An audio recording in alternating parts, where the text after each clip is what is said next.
Coming up right now, one plane's strange phenomenon while in midair finally explained. Also coming up, a man explains how he's attacked every day while heading home from work. A little bit later on, some might call it a little archaic, but Dolly Parton swears by it, and it's the only way we're going to be able to reach her. We'll explain. Daily Flash starts right now.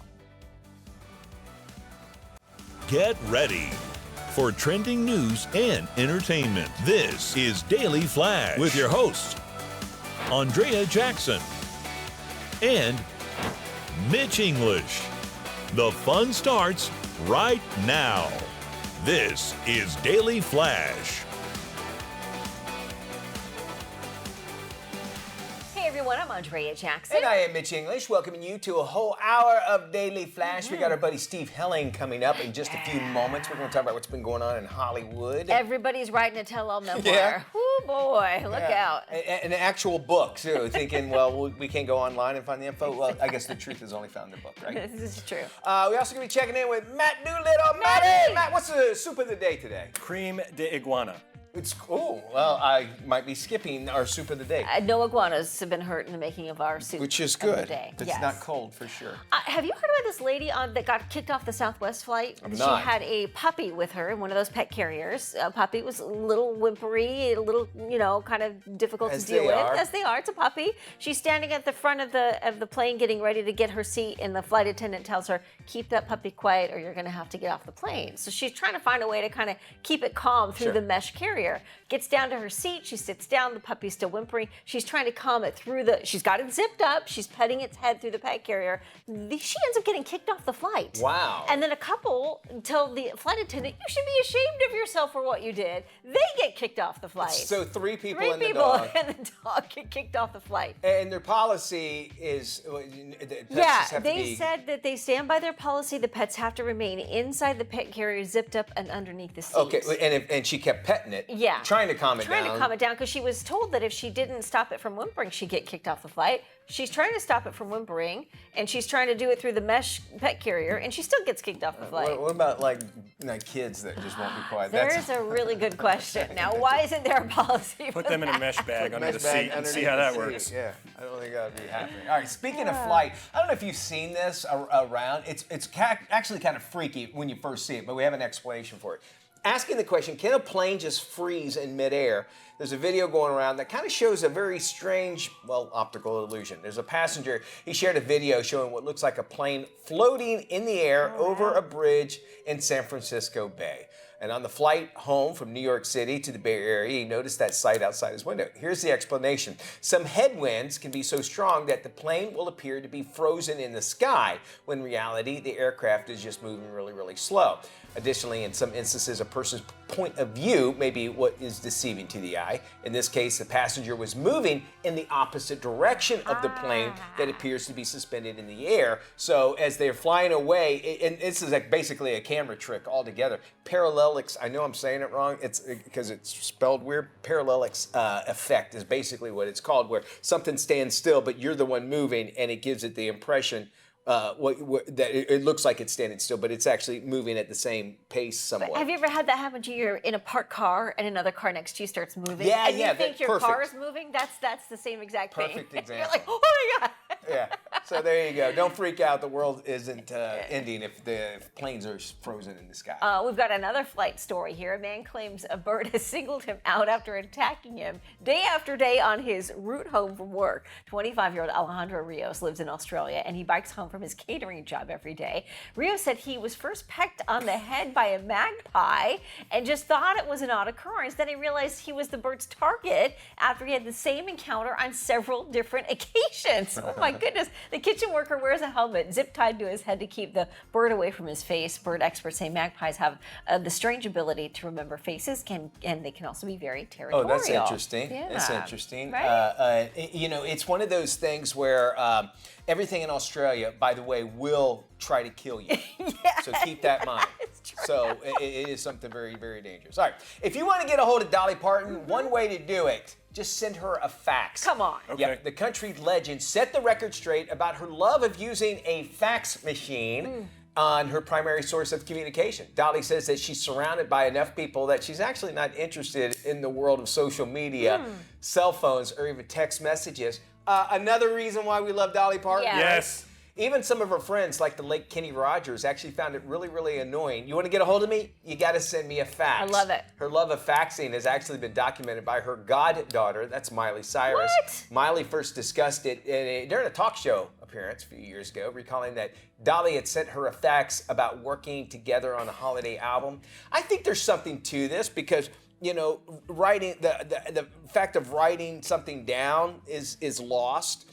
But if you could write it down and still send it electronically, that's one thing. Nowadays, you could send it as a fax and it'll turn into a PDF and it would come on my phone like an email message. But does she like the physical handling of it? Does she like to have something to hold and read? And that's something too. I think that's something she shouldn't have done the fax machine. It's okay. If it breaks, how does she get it fixed? I don't know anybody that still fixes it. I agree. Yeah, we had a printer that was also a fax machine. So if we wanted something printed, we could like just send. I could send it to it via the phone, and it would come out like that. And then people would send faxes to us, and it'd come out of the printer. I think it's that's just, about the only way I've heard about I it. think it's just a generation because my dad, up till his dying days, would still go up to Kinko's and have them fax stuff to like the government because he was trying to Which get. used to cost a fortune. It did. You had to I send it know. back. I go, Dad, just scan it or give it to me. Banks, I think, are about the only people that make you have to send a fax or a PDF of some sort because it has your signature on it and it's the actual form, so it can't be messed with. I Good guess. luck trying to figure that out on your new printer, by the way. I had to go through that. And I was like, how in the world do I send a fax? I can text it to you. I can snap a photo Very of it. simple to do. Well, Britain's University of Exeter announced it will offer an unusual postgraduate degree next year. The focus of a new master's degree program will center around the science of magic and the occult. The university said the program will analyze the history of superstition and witchcraft, as well as an analysis of the occult through the centuries. The course will allow people to take a closer look at how mysticism and magic fit into our current world of rationalism and science. I think it's a lot of people are going to be freaked out about it because they say, "Oh, you're studying the occult." But I think the more you don't know something about something is this, you're scared of it. Yeah. And not to say that you should embrace it and that sort of thing, but you can really definitely learn. And a lot of the symbols, everything was symbolic when we talk about occult. I know, and people are home and think I'm supporting this. I'm not supporting this. I'm just saying, look at a lot of the symbols that are around today. Yes. They actually came. Well, we just even showed one, like the peace sign. You know, is a perfect example. The Nazi swastika started off as one thing, it turned into another. But to know the understanding of that, I guess, is important to do. I remember when I went to San Diego State, the big attraction was rock and roll poetry. Oh, really?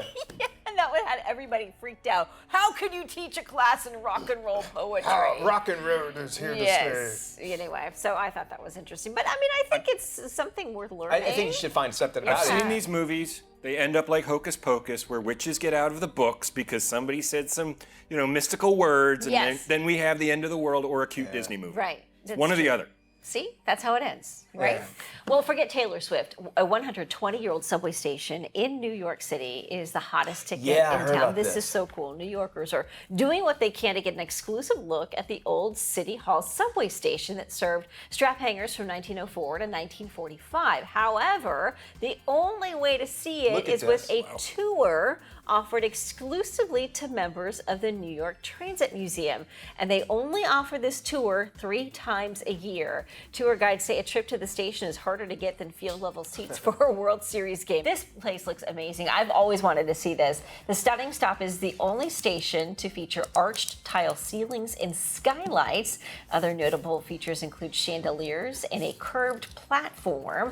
If you want to get just a glimpse of the time capsule, the 6 train uses the station as a turnaround point to go uptown. So if you stay on the train after the conductor calls for last stop, you'll get a quick peek at That's the it. architectural marvel known as Old City Hall. Now, if you went somewhere else, you can go to Lex Luthor, in Metropolis. And remember how it turned in? It was like this hidden part of it. I've heard about this, and I months ago, I actually went and came across, and I did a deep dive in it. And in the architecture of something that will not even be seen is still there to show you how well put together. And Grand Central Station is something I think that is underrated to where I think everybody should go to Grand Central Station once and realize Wow, how cool is this And place? it's hard to believe that Penn Station, which was similar to Grand Central Station, was torn down and rebuilt, and they tore down all of that architecture. And so much went into it, as we said, where now it's not even being seen and not used, and it seems like it's almost a waste. But if you're lucky enough to go see the tour, definitely be able to They do said the that. curved platform was really inconvenient because people had to get off at a certain point. But I'd pay money just to experience it. I would too. Maybe sometimes we need to go back to the old to get something new. We got more Flash coming up. We'll be talking to Steve Helen. He's coming in here. All of that and more trending news and information that you need. Stick around.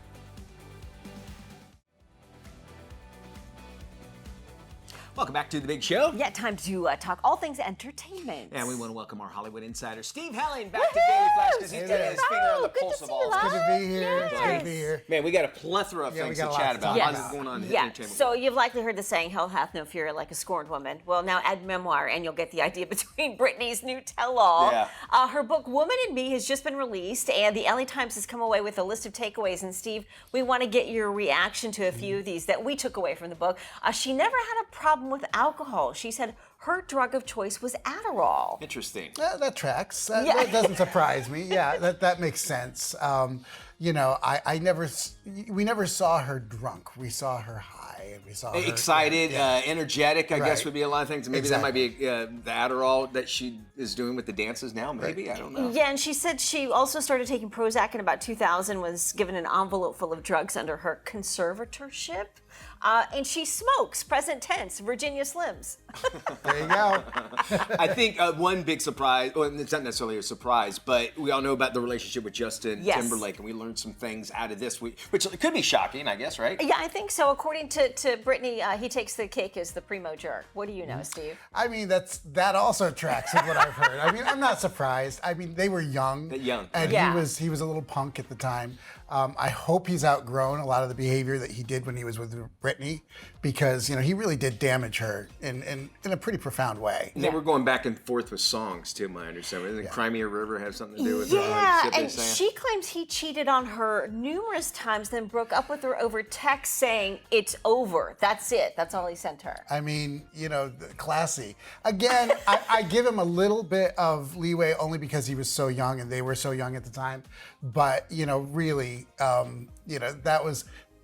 that was toxic. It was a toxic relationship. There you go. Yeah, there you go. To borrow one of her lines. Exactly. But the big thing, I think, since they are young, had to deal with some major adult situations, including a child. Yeah. Right? The pregnancy. Yeah, she terminated a pregnancy. She's pretty upfront about that. She does say that while she was cramping and, recovering from that, he was just playing guitar. So, she doesn't have really anything good to say about him. No, but her dad in this book is the one that really takes the cake for being the worst in the 300-page bio. What do we know about her dad? I mean, she lays it all out there. The conservatorship, all the, the things that he made. I think at one point they put her on lithium, she says.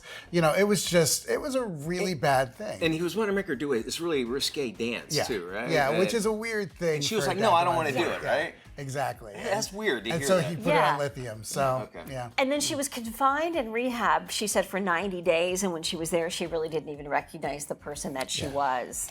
I mean, good for her for telling this whole thing. Yeah. I'm sure it was painful to write, but, I think it hopefully will help her heal from some of her trauma. Yeah. Well, speaking of female pop stars, Madonna is back on the road. It's her 40th anniversary celebration tour. The reviews are kind of mixed, but a lot of people are calling her out for her plastic surgery. Well, yeah. I mean, she is a woman in her 60s at this point. True. So she's doing what she can do to look the way she wants. Yeah. And that does include a lot of plastic. And we lost I don't even recognize her here, but when she lost the eyebrows, I think is what kind of took me away from what we know her as. But and then but the concerts themselves are not really as energetic and musically filled. No, right? Some of the criticism is that she's talking way too much about herself on stage, and that she's late. She's notoriously late to her She's shows. always been late. Yeah. And I think part of the reason why she's talking so much is that there are all these technical issues, and you got to fill fill the that's a space thing. with something. Okay. Yeah, I So- can see that. She is getting props though for, she's giving Taylor Swift a run for her money when it comes to eras, because she's giving everybody a glimpse into all the different eras from the 80s, the Like a Virgin, the Material Girl, to, the dance grooves of, getting to the groove, and then so on and so forth. So what's your take on her covering all of this stuff? I mean, she's been around for 40 years. Yes! So I think her first album came out 40 years ago this year. So yeah, she's got a lot of eras, and in some ways, at some point these stars start realizing I'm not going to be touring forever. I'm not going to be doing this forever. So let's do kind of a throwback to all these things. And speaking of throwback, she also threw some shade towards Cher, which is her contemporary, if you think about it, because back in '91, she said she was just mean, called her a mean person. Yeah, I mean, Cher calls it as she sees it. Yeah, she that's what I love about She did, and then, Cher's come out since, and she's like, yeah, I did call her mean. I called her something worse, too. She's like, and I've apologized for it, and she's forgiven me, everything. But I don't think that there's really, hatred between the two of them. I think it's just kind of... it's going by. No, and I think she said I've got to give her props because she was always ahead of the curve. Yeah. But when she came to my house with my friend Sean Penn, this is Cher talking, she was extremely rude to all my dinner guests, and I could see that. Yeah, I could see Madonna being extremely rude. Snap out of it. Yeah, Apple TV's The Morning Show out, and the tagline for the new season, "Change is in the air." Take a look. I'm all over this network. I need to have a say in the future of this place. What you are asking is unprecedented. I am unprecedented. You want that seat at the grown-up table. But it's not your turn, Alex. Don't forget to shut the door on your way out. So Jennifer's getting a bunch of slack for too much plastic surgery. I think she looks great to me. I think she looks terrific. Yeah. I need the name of her surgeon. I have a couple things for her. Right? I don't know. I think she looks terrific. I mean, she's in her mid-50s, and so what if she gets a couple things done? There was a movie she did with Vince Vaughn not that long ago where we got to see the most of Jennifer Aniston we've ever seen, and she looked amazing. The Breakup? Was that the one? Breakup? I Yes. believe. Yeah, the Yes. Breakup, and you only got to see the backside of her. Yeah. That side looked good. But a plastic surgeon in New York came forward and said, hey, I think she's had this done and this done and this done, but who cares? Who cares? Good for her. Yeah. Why not? I know. It's almost 2024. Why should we even worry about that? You look great, Yeah. and you look great as well. I don't think you need the cruise suit. Don't worry about that. Steve, thank you so much. Thank you so much. Love having you on Yes. here. Good to be here. By all means, folks can catch you where? They can catch me on Instagram. Steve Helling is my name. That's my handle. All right, So- very Steve simple, Helling. very easy. That's simple. you All right, so much. Steve, thank you. We always appreciate you stopping by. All right, Daily Flash will continue in just a moment.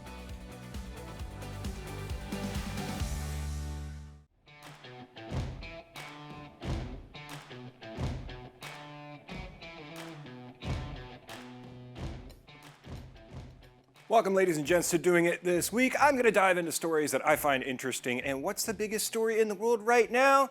The wars in the world, climate change, the fact that our government can't get along. Yeah. Nope, it's these two, Jada and Will Smith. I'm not sure what's happened to our media, but it seems like we've had a breakdown of Will Smith and Jada Pinkett's marriage like it was Watergate or the moon landing, but the moon landing was more believable at this point.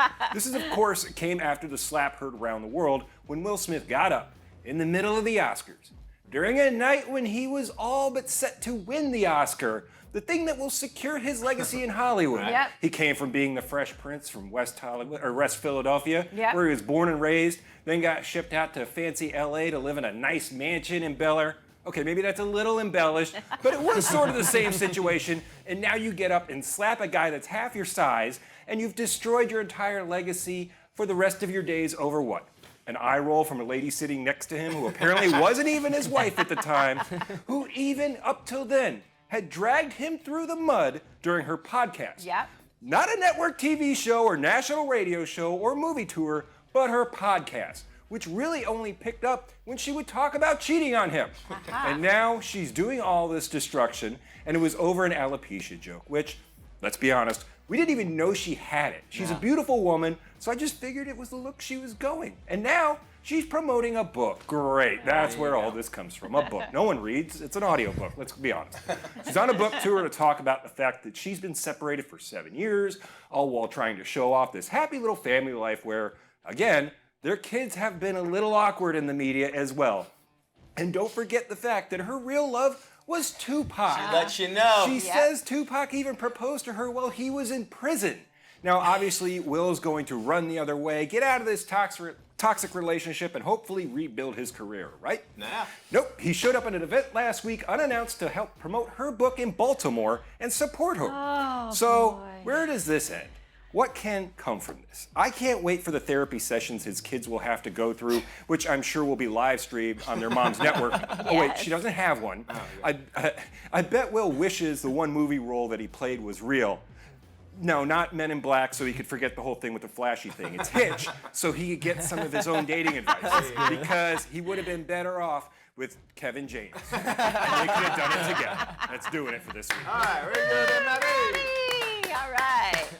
Well, Fabian Marcana from Daily Flash Latino joins us now for our relationship refresh. Fabian! Yeah, what are we talking about this week, Fabian? Today, I got a great question for you guys. I want to know when you guys got married.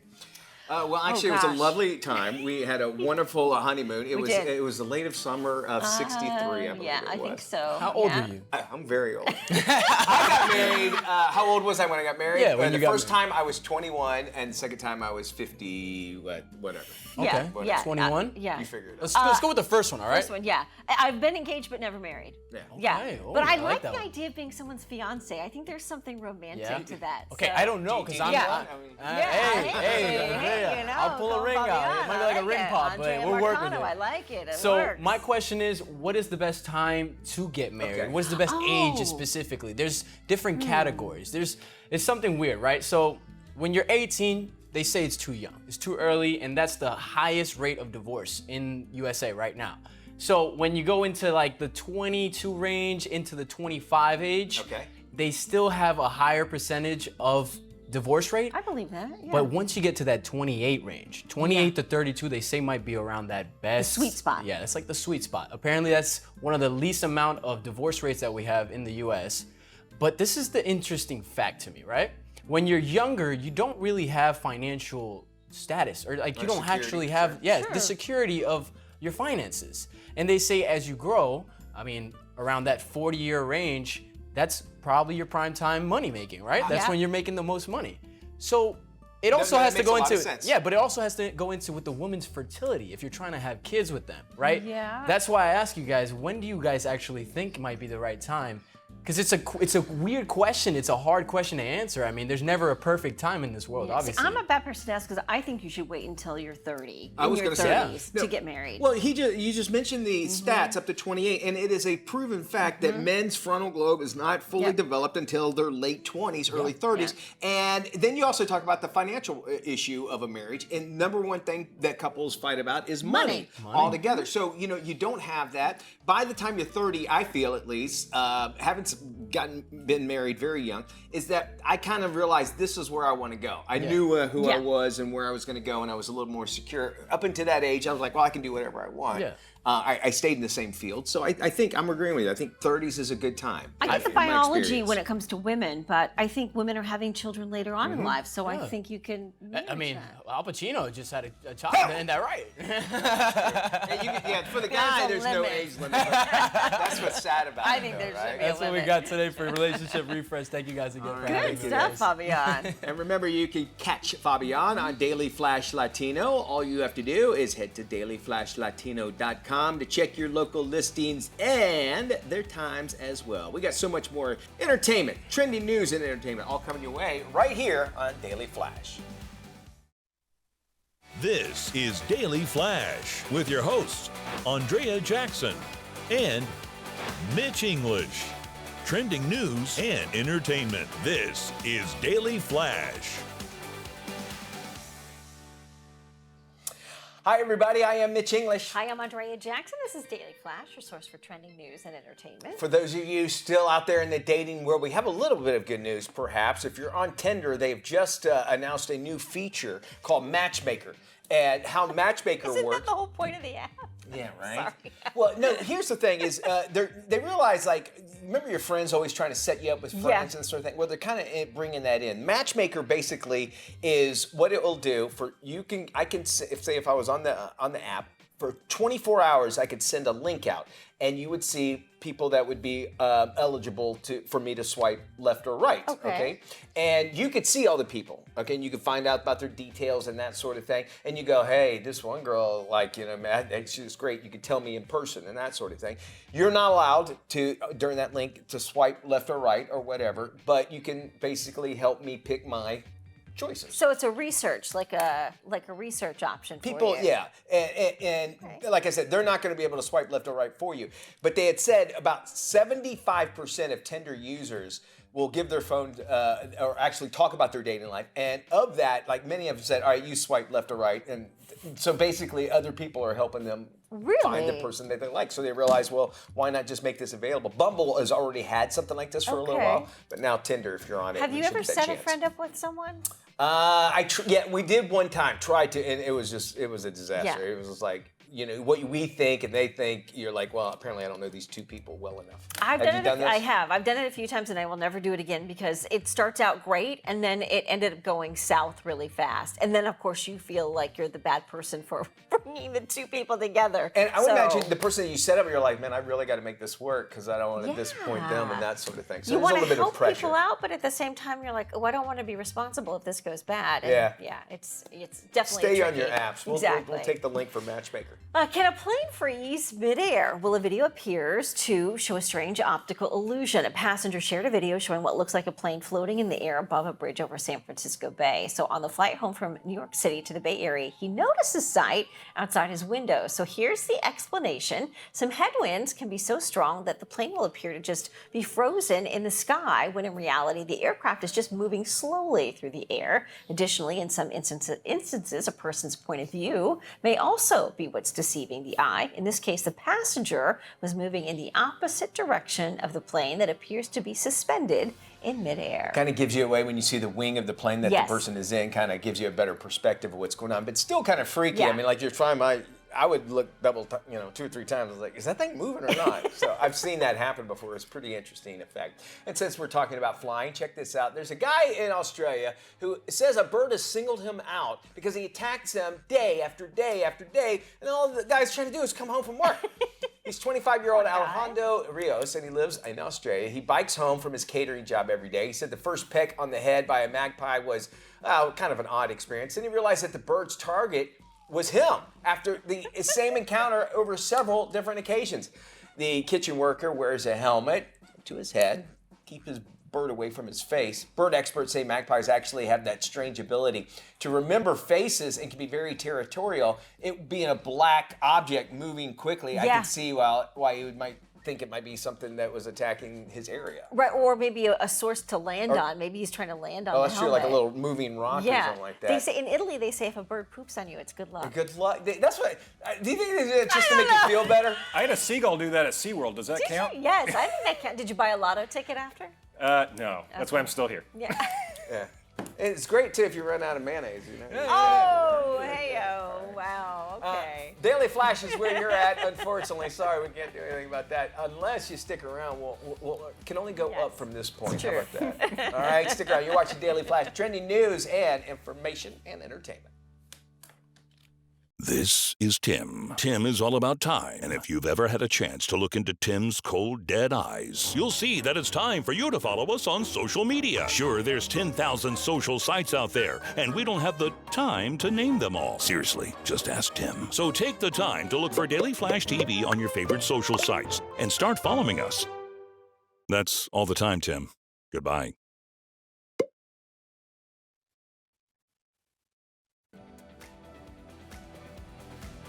Welcome back to Daily Flash. I'm Mitch English. You know, Europe is more popular than ever for American vacationers, but planning a trip overseas, well, it actually can be a little intimidating. Well, Jackie Marks, she's the global head of trade brands for Fun Jet Vacations. She has more. Europe is more popular than ever for American vacationers, but planning a trip overseas can be intimidating. Jackie Marks, global head of trade brands for Fun Jet Vacations, has more. When planning a European getaway, let an expert guide you through the process of finding the best hotels, choosing tours, and scheduling trains. A trusted travel advisor can put you at ease and take the stress out of planning. While FunJet Vacations has always excelled in Mexican and Caribbean beach getaways, they also travel insiders for adventures in Paris, Italy, Spain, Greece, and more. If you've loved your favorite unlimited luxury resorts like Dreams in Mexico and the Caribbean, you can discover a similar blend of relaxation and exploration on your European vacation.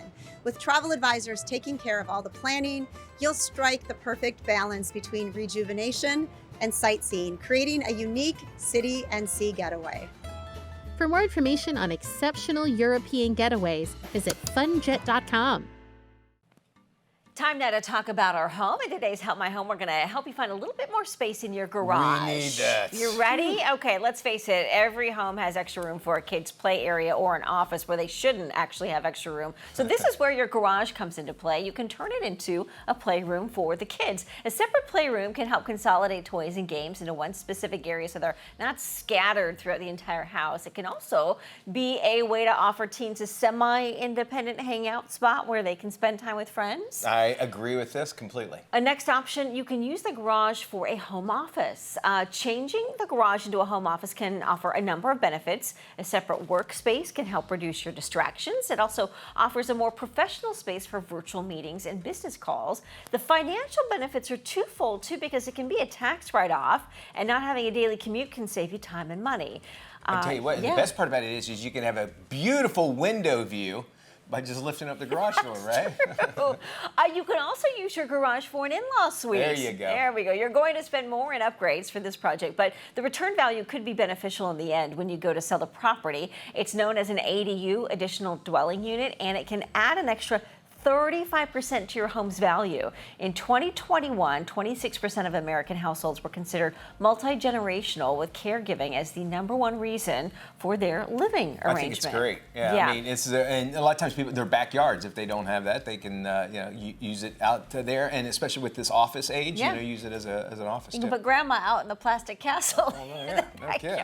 Other ideas for a garage conversion include rental space, art studio, home gym, additional living room, and even a greenhouse. Some people are using this. They're also saying that, and when you buy your first home, that after about 7-8 months, sometimes a year, you can use it to park your car in there.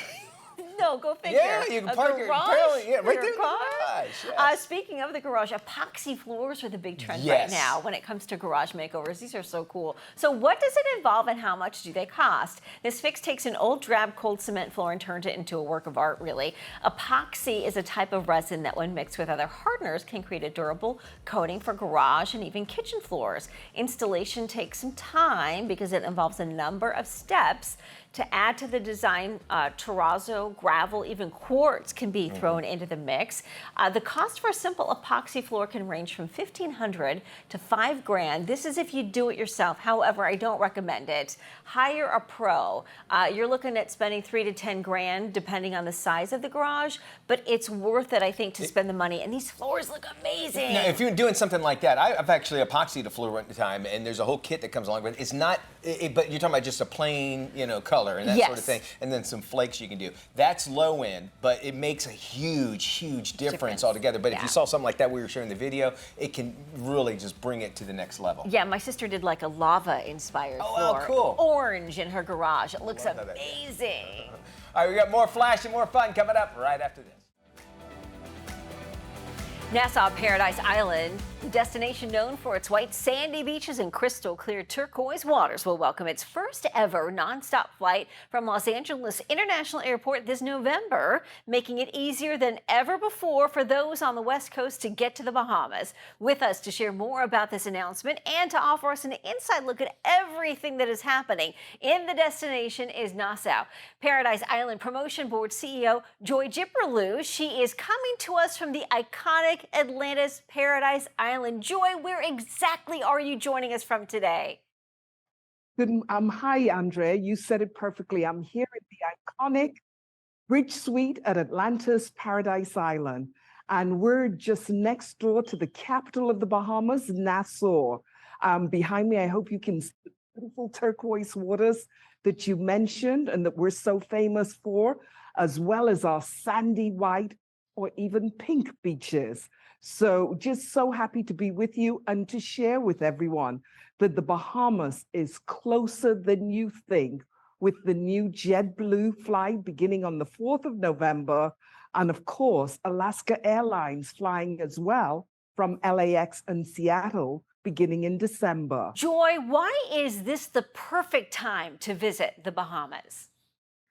Well, of course, it'd be easy for me to say that every time's a perfect time to visit.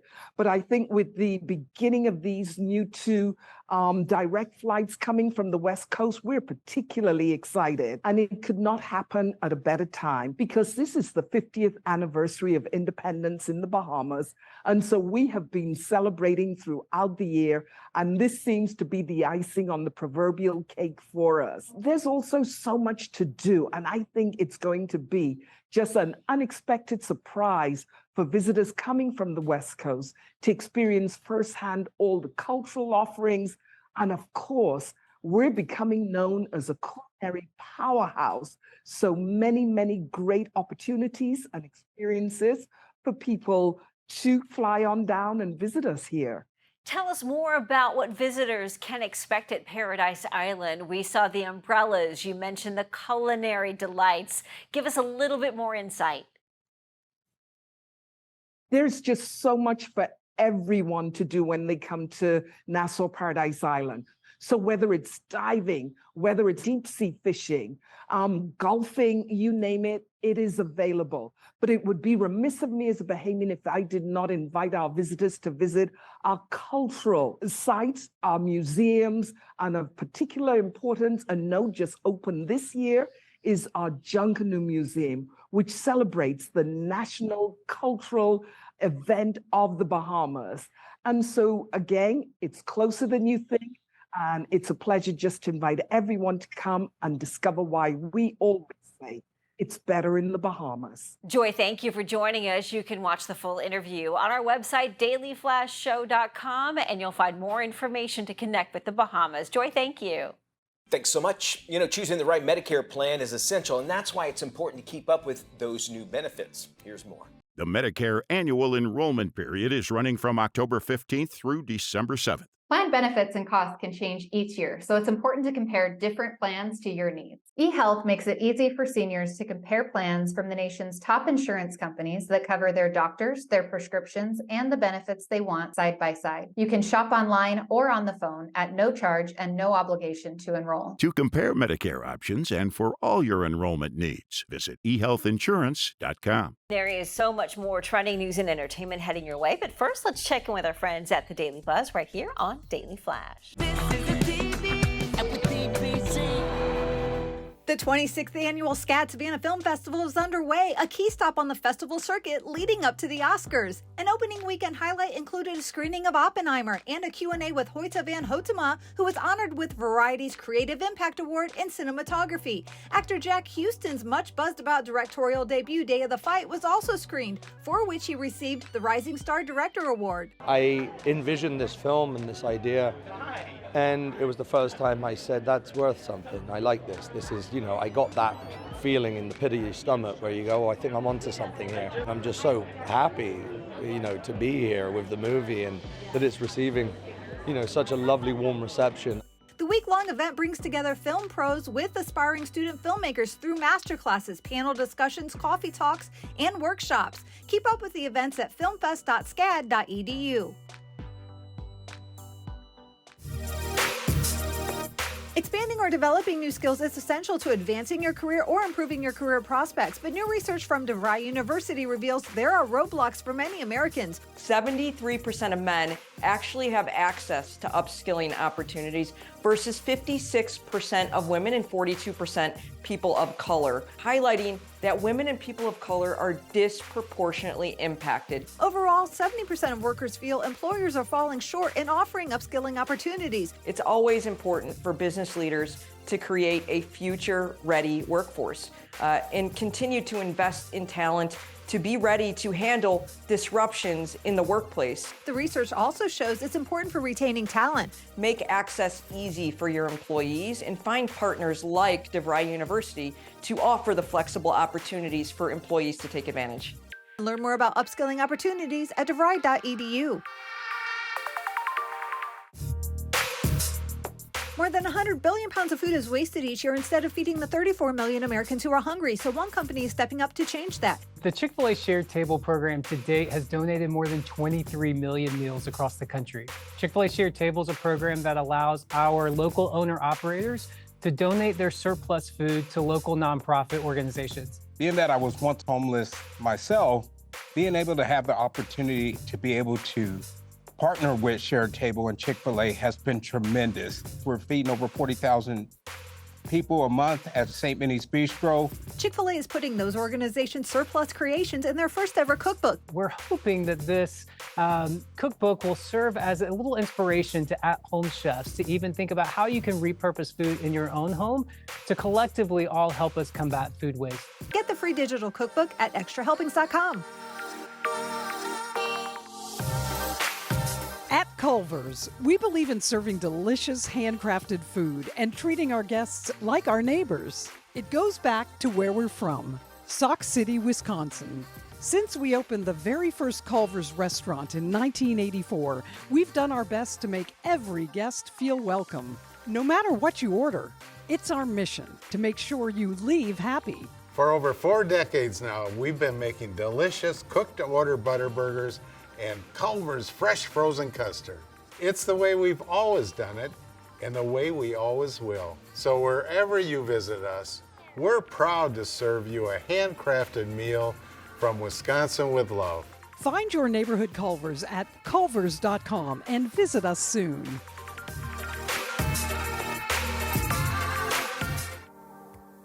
Follow the Daily Buzz on social media.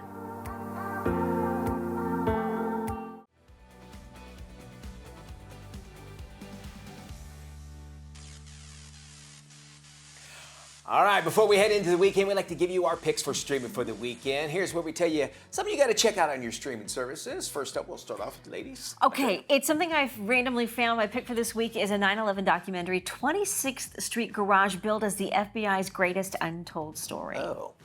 As agents arrive in droves, FBI logistics teams tow out 500 cars to make room. I was pretty frightened when I first saw the building with the new occupants. They set up the computers. They ran the lines. Banks of telephones, miles of wire. You could see the guns clearly over the parapets. It was so fascinating. The parking garage was transformed within hours of 9/11 into a giant headquarters for FBI, CIA, NSA, NYPD, and all the AGs. It was incredible. It was the first time that all of these agencies actually came together and worked together, which changed the way they now do their intelligence. And if we know anything about the government, agencies don't work well together at all. So this is something they had to learn that. That's going to be interesting to see that. All right, my pick is a time-traveling whodunit. It's the Netflix 8-episode miniseries, Bodies. D.S. Whiteman, 1941. There's been 3 murders on Long Harvest Lane, decades apart. The bodies are all identical. All right, the premise is far from simple. A detective discovers a naked body of a man with a strange mark on his wrist in London. You go back to 1941, another detective discovers the same body. You go back to 1890, it's there, and then you go in the future, it's there as well too. Really cool. I haven't finished it yet, but it's intriguing me. What you got there, Maddie? My pick for this week is Bill Burr's new movie on Netflix, Old Dads. Check it out. We gotta impress this dude. Change happens faster than when you were young. This company is now a gender-neutral, carbon-neutral, 21st century lifestyle brand. I don't know what any of that means. 3 best friends become fathers later in life and find themselves battling principals, millennials, CEOs, and anything created after 1987. It's on Netflix. I love this. It basically is every trip Mitch and I take to Vegas, and it turns into a therapy session. It is. It's really good and surprisingly good to me. It's Bill I Burr, was thinking there's gonna be another track, but it had a fun little. Everybody learned something. Yeah, it's great. Which was kind of nice. That does it for our show. Hope you learned something. We appreciate you joining us. We'll be back actually Monday. Y'all take care. We'll see you when we look at you. Be good, everybody. Bye.